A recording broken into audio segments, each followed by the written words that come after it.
Besides recognizing that we have limitations to hurdle, and possibilities to utilize for transcendence, it is also significant to evaluate our limitations, and possibilities for us to transcend. In doing such, it is best to start by understanding the human nature as an embodied spirit, because the human nature reveals our limitations, and possibilities for transcendence. Mabuhay. I am Owen. Our discussion is focused on Aristotle's philosophy of human embodiment, in which we are to analyze in order to better understand human limitations, possibilities, and transcendence. This lesson intends to evaluate human limitations, and possibilities for transcendence, in the light of Aristotle's philosophy of human embodiment. Considering such, the following questions will be utilized as guide to the discussion of the lesson. 1. Who is the human person as an embodied spirit according to Aristotle? 2. When do possibilities arise and limitations are set, in the light of man as an embodied spirit? 3. How does the human person as an embodied spirit transcend? Answer these questions, to check your understanding of the significant concepts that will be pointed out by the different topics. Let us start the lesson with the discussion on the philosophical concept of embodied spirit or embodiment. We will be grounding our discussion on embodiment from Aristotle's philosophical thought on embodiment. One of the philosophical interests in philosophy of the human person is the idea that the human person is an embodied spirit. To facilitate understanding of this, it is important to establish the meaning of the concept embodied spirit. Embodied spirit is frequently used to refer to materialization, or incarnation. Thus, it can be inferred that embodied spirit refers to spirit being incarnated. The teaching of Christian philosophy, however, does not necessarily equate the idea that a person is an embodied spirit with the incarnation, or materialization of spirits as an immaterial reality. Note that the concept of the embodied spirit is unique to Christian philosophy. Therefore, the term embodiment especially refers to the inseparable union of the body and soul. The term embodied spirit means that the body is not separated from the soul, just as the soul is not separated from the body. In connection to these interpretations, the human person as an embodied spirit specifically means that the human person is the point of convergence between the material and spiritual entities, that is, between the body and soul. Therefore, it is hard to discuss the human person without the union of body and soul, as the Christian doctrine explains, just as it cannot be disregarded of anything without the union of matter and form, as Aristotle advocates. With this caveat, Aristotle's philosophy on embodied spirit, as the union of body and soul, is taken to note. He disagrees with Plato's dualism, which emphasizes the idea of otherworldliness. This student of Plato believes that there is no dichotomy between the person's body and soul. For him, the body and soul are in a state of unity and inseparable. Aristotle believes that discoursing about human person, in which the soul is apart from the body and vice versa, is not possible. How does Aristotle then view the human person as an embodied spirit? In order to answer this question, understanding the term soul and the context of Aristotle is important. Aristotle perceives the soul to be involved in the concept of life. Thus, the soul for him is the principle of life. This suggests that anything that has life has a soul. As the principle of life, the soul causes the body to live. Indeed, it is the soul that animates the body. If the soul is the animator of the body acts as the matter to the soul. Hence, Aristotle believes that the soul is the form to the body, while the body is the matter to the soul. For Aristotle, everything that exists is composed of matter and form, and they are indeed inseparable. Hence, any object cannot be tackled if either of these entities is not present. In the context of the human person, Aristotle believes that body and soul are inseparable. Body and soul, therefore, constitute the human person as a whole.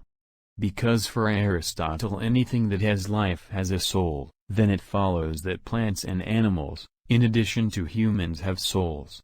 Thus, Aristotle distinguishes three levels of soul, namely, that of plants, that of animals, and that of humans. The kind of soul that is found in plants, according to Aristotle, is called vegetative, while those found in animals and humans are called sensitive soul and rational soul respectively. According to Aristotle, plants have souls because they possess the three basic requirements for something to be called a living being, that is, the capacity to grow, reproduce, and feed itself. However, plants do not share the higher levels of soul. Although they grow, reproduce, and feed themselves, plants are not capable of feeling and thinking.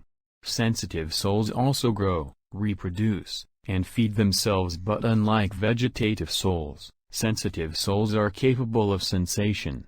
As Aristotle writes, plants possess only the nutritive faculty, but other beings possess both it and the sensitive faculty, and if they possess the sensitive faculty, they must also possess the appetite. For appetite consists of desire, anger, and will.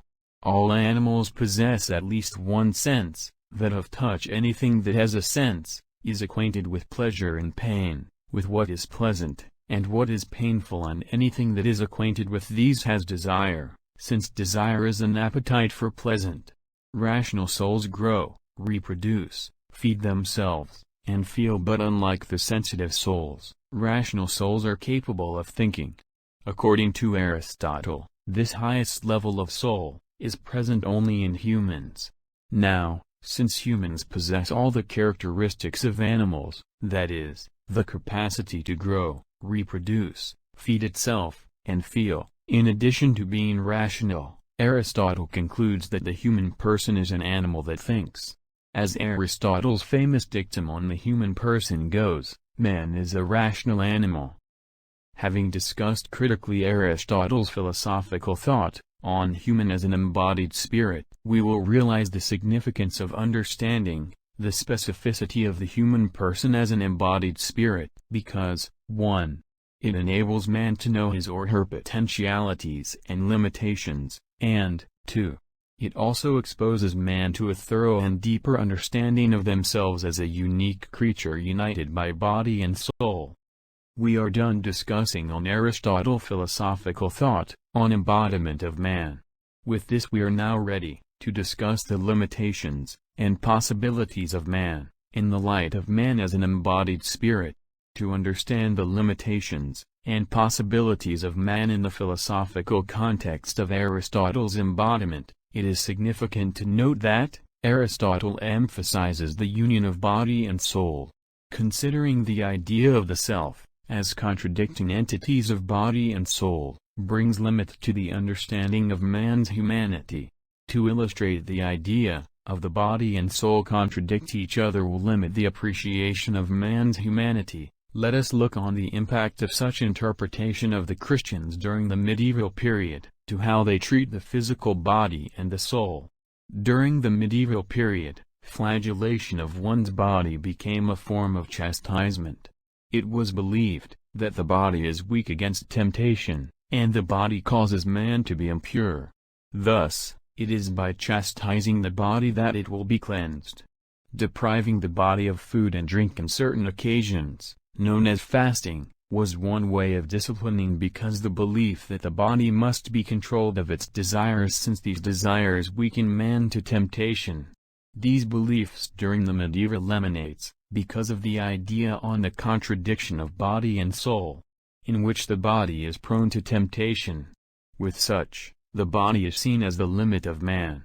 On the other hand, perceiving the human person as an embodied spirit, that is, man is the union of the soul and body, and that the body and soul complement each other, brings better appreciation of oneself, respect of one's dignity, and trusting to one's gifts as an embodied spirit. Such revolution, on the idea of the significance of both the body and soul, flourished during the Renaissance because of the humanistic movement. Humanism considers both the body and soul as the grandeur of creation. This was manifested in the different forms of arts, in which the human body becomes one of the great subjects of arts, especially the nude body. These arts manifest the celebration of human person as body and soul. That the beauty of the soul is made manifested through the body, that the beauty of the body reflects the soul, that the body is the matter of the soul, and that the soul is the form of the body. It was during the Renaissance period that man started to think of his or her possibilities. Man started to make himself or herself better and greater because he or she appreciated, respected, and trusted his or her embodiment. A while ago we talked about man's limitations and possibilities, that emanate on how one perceives the human, as body and soul. With this, we can now connect our discussion on the concept of transcendence to Aristotle's philosophical thought of embodied spirit. Man, as an embodied spirit, provides possibilities for him or her to overcome his or her limitations. These possibilities will be discovered when one appreciates himself or herself as a holistic union of body and soul. In this sense, both body and soul must be developed to achieve transcendence. The body and soul work in whole in the fulfillment of its transcendental, that is the good life. For Aristotle, human life is to flourish, to live well, to have a good life. The good life is living holistically. In summary, this lesson emphasizes the following main points. Aristotle's philosophy on man as an embodied spirit emphasizes union of the body and soul, in which the body is equally significant as the soul. By thinking that the body is just a vessel of the soul causes limitations, because it develops the idea that the soul is more important than the body. However, considering the man as an inseparable union of body and soul, leads to great possibilities, because man considers himself or herself holistically, that all the components of man are equally important and must be equally nourished for greatness. In doing such, transcendence is reached because the body and soul are holistically developed to achieve the good life. This is Owen, leaving you the lesson to, let us appreciate, love, and respect our nature as an embodied spirit. That we are holistically a union of body and soul. With this, we can be able to transcend to the best person we can be. Mabuhay.